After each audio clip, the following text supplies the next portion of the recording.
Ladies and gentlemen, today I'm going to be explaining how to make the best 2K23 build, so that way as soon as you get your hands on the video game, you can make a goated build. The 2K23 builder for both current and next gen is going to be much more similar to the next gen builders of 2K21 and 2K22 than the current gen builders of 2K21 and 2K22 with the pie charts and stuff. Now, as someone who's been experimenting with the next gen builder non-stop since 2K21 next gen even came out, I honestly believe I might have the most experience with the next gen builder out of anyone in the 2K community. So I mean, like, everyone just moved to current gen. So what I'm gonna be doing in this video is give you guys the best tips and tricks for making your day one 2K23 build. Obviously the game literally has not come out yet, so for those of you that thought it'd be like walking you through the builder, I'm afraid you are mistaken. But trust me, I'm pretty sure you'll find out at least one thing helpful in this video. Also, really quick, if you could like and subscribe, I would appreciate that a ton. So I'm gonna start with some kind of general tips, and then as the video progresses, I'm gonna give you guys more and more specific tips. Also, you can kind of just ignore the background footage for most of this video. I had to put something in the background.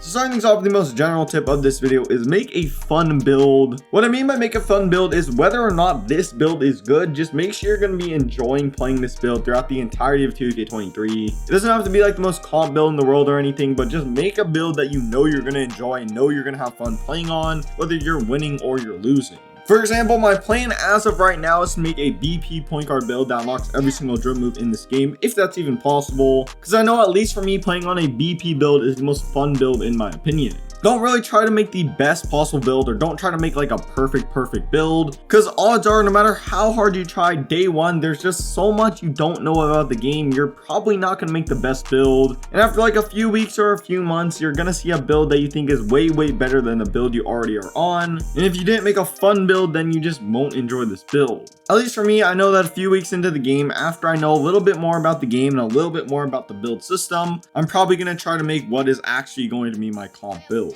So yeah, with that being said, on day one, try to make a build that you're gonna have a ton of fun with, not a build that you think is gonna be super competitive. Now, I know some people are only gonna want to make one build that they're just gonna max out, and for this reason, for the first day of 2K23, they're gonna want to make a comp build, since that's the build they're gonna be using for pretty much the whole year. Now, if you are one of those people that's only gonna make one build, I would still recommend making a fun build, but if you just want to make the most competitive build possible, then I'd recommend making a safe build. What I mean by making a safe build is make a build that plays a role very well, or can do one or two things very well. Even though you're only going to be playing on one build for the entire year, don't try to make a build that can do everything. Now, if the builder is the same as it is last year in 2K22 next gen, where you're able to just get absolutely insane finishing, shooting, playmaking, and defense, then forget what I just said and make a build that can do everything. Just go absolutely crazy. Now, but just from what I've heard about 2K23, the builder is not absolutely as crazy. So I'd recommend when you are making your build, sacrifice a one thing to make it a ton better. Now, I'm not saying absolutely delete one category, like have absolutely zero defense on your build, but do decide what attributes are more important to you and work well with your playstyle.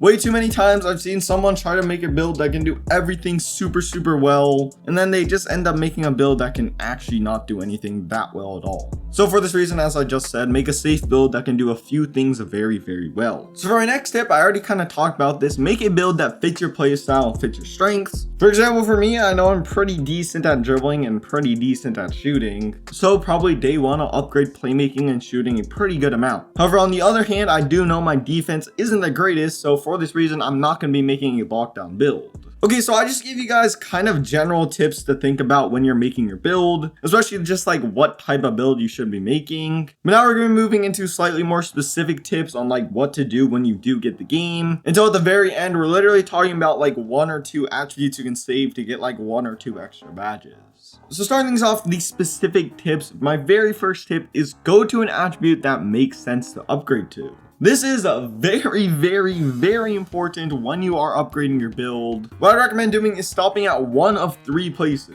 First, stop at a place that gives you an extra badge, for example, an extra shooting badge, or an extra finishing badge, or an extra playmaking badge. Or go to a place that unlocks a badge. For example, getting gold clamps is something that was very important in 2K22 next gen. So for a lot of my point guard builds, I did go to an 85 perimeter defense on the dot. And then the final thing you should consider is animation unlocks. These are things such as unlocking certain dribble moves and unlocking certain dunk packages. And as well in 2K23, you have to unlock your jump shot. Stopping at a certain place is very helpful when you are on this upgrading screen, because even though it does make a huge difference, if you're consistently stopping at some random point, then you might be able to get like 1 or 2 extra badges on your build without even knowing. Now for my next tip is going to be for body settings. Your body settings are of course very important because they give you attribute caps. These attribute caps are very important to pay attention to because they will decide what badges you can get and what animations you can get. A quick example I want to show you guys is this 6'2" build with a 6'9" wingspan and 169 pounds. You guys see I get exactly a 92 driving dunk because I need a 92 driving dunk in order to get the elite contact dunk package. Additionally, I get exactly a 92 speed with ball, so that way I can get Hall of Fame quick first step. And then coming down here to defense, I stop at exactly an 85 perimeter defense, that way I can get gold clamps. This build would honestly be way worse if I didn't create my body settings in a way where I'm unable to unlock these 3 very key things. Also, if there are like 1 or 2 badges or animations that you really want next year, then I recommend creating your body settings in a way where you're able to get these animations and badges. As far as what attributes you need in order to unlock certain animations, it's going to be very similar to previous years. For example, last year, all you need was an 85 ball handling rating to unlock all the drill moves in this game. But next year, you're going to need a 92 for some SIGs and 90 for others. And I'd imagine a lot of the other animations got pulled up as well. For dunking animations, they're the exact same as last year if you did play current gen. Also, for the small contact dunk package, you have to be 6'4" and under. And for the big man contact dunk package, you have to be 6'10" and taller. Again, that's just something to consider when you are creating your body settings and upgrading your build. And then the last thing that wasn't in the game last year is jump shots. There are certain shooting ratings that you have to get in order to get certain jump shots, which at least for me is going to be something I'm definitely going to think about when I am making my build. What I'm actually going to do before the game comes out is make a list of jump shots I'd be comfortable using, and then basically just hop right into the jump shot creator, create these jump shots, and see what attribute rating I need. Alright, now on to the next tip. The next tip is kind of something I don't think a lot of you guys think about, and that is consider what badge loadout you might want to run with. Doing this can be extremely helpful, especially since next gen has a completely different badge system than last year. And due to this fact, when you use the test build feature, you might realize that you have way more badges than necessary, or you might realize that you need way more badges than you originally thought. I wouldn't really plan out your badge loadout badge for badge, especially on day 1, because you might not realize that there's a super good badge that you didn't equip, or you might realize one of the badges you did equip is just basically useless. But definitely using the test build feature to create different badge loadouts will help you kind of understand which categories need more or less badges. So now I'm going to be talking about certain attributes, not only clearing up what they do, but also telling you whether or not I believe they're going to be important in 2K23. So the first set of attributes I'm going to be talking about is actually 3 of them. It is speed, acceleration, and speed with ball. I think majority of people don't actually know what these 3 attributes do. Speed is basically when you're moving around without the ball, and say you're running down court, how fast you're able to move, and basically like your max speed. Speed with ball is the exact same thing, but just with the ball. So when you're running a kind of long distance, how fast are you able to move? Now acceleration is how quickly you're able to speed boost, whether that's with the ball or without the ball. If you're a point guard with absolutely no acceleration, you're not going to be able to speed boost whatsoever. So definitely make sure acceleration is as high as possible. Also, if you're like a lockdown and you have absolutely no acceleration too, then it's going to be absolutely impossible to keep up with those really speed boosty point guards, because acceleration also applies whether or not you have the ball. Out of these 3 things, acceleration is by far the most important in my opinion. Now moving on to vertical. In my opinion, I actually don't think vertical is all that important. Does it help with layups, dunks, and getting rebounds? Yes, but very little, and it's not really worth upgrading a ton. In my opinion, I would really only upgrade it to get a certain dunk package. Again, if you need a reminder, here are the attributes necessary to get every single contact dunk package, and also quick drops off 1 is going to require a 60 vertical and an 80 driving dunk. Next, on to close shot. Honestly, I've seen a ton of people say this is super important for like a point guard build or something. And while I do believe it is somewhat important, I don't think it's super important. If you guys don't know what a close shot is, it's kind of like a standing layup, but also applies for like post hooks and stuff. If you are a post scorer, close shot is going to be super important, but unless you're a post scorer, you really don't need it. And due to the fact that mid-range already pulls up your close shot quite a bit, you don't really need to upgrade it more than necessary. Now I do upgrade it from time to time just to get a few more badges, since after all it's super easy to get extra finishing badges with. but in my opinion, you don't really need it super high, again, unless you're a post scorer. Now, the next attribute I'm talking about is pass accuracy. Now, in previous years, pass accuracy did not matter very much. Like, it mattered a little bit to get like better catch animations and stuff, but really was not that important. Now, you did kind of need pass accuracy to get certain passing badges such as bold passer. However, next year, bold passer is getting taken out of the game, but that does not mean pass accuracy is not going to be important. Pass accuracy is probably going to actually be the most important it's ever been in any year, simply due to the fact that pass speed is tied to pass accuracy. So instead of having like bronze, gold, and Hall of Fame bold passer, how fast you're able to throw the ball is all tied to your pass accuracy. So if you have a 25 pass accuracy, you're going to be throwing lobs, and if you have a 99 pass accuracy, you're going to be throwing like Tom Brady bullets.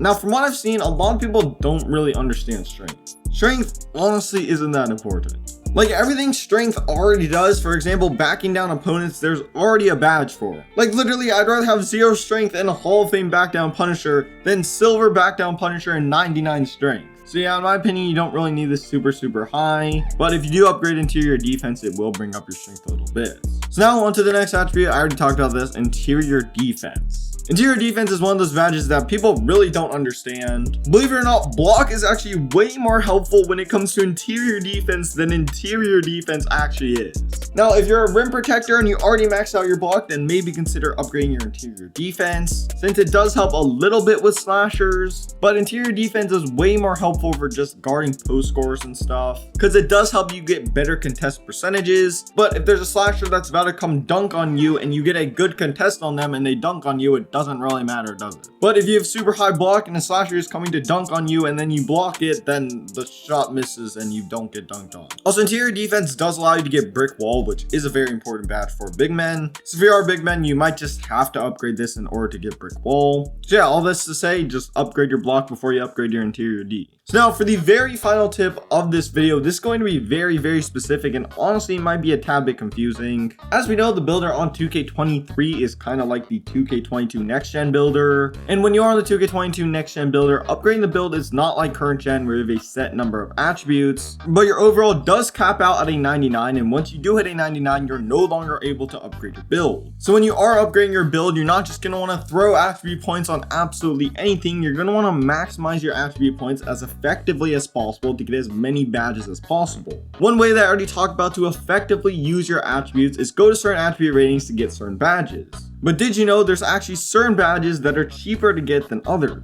Now at this point you might be very confused, but just kind of bear with me. Right here you guys see I go to exactly an 81 mid-range because it gives me 28 shooting badges. But going from 27 shooting badges to 28 shooting badges is cheaper than going from 28 shooting badges to 29 or 26 to 27. And here's how I know why. If I try to get, let's say, 26 shooting badges, it's going to take me 3 attribute points that I have to put on mid-range, because I basically go from a 73 to a 76. Then to get the 27 shooting badge, I have to upgrade to a 79 mid-range, which is also 3 attribute points. However, to get the 28th shooting badge, it only cost me 2 attribute points, making this a very good place to stop upgrading my build at.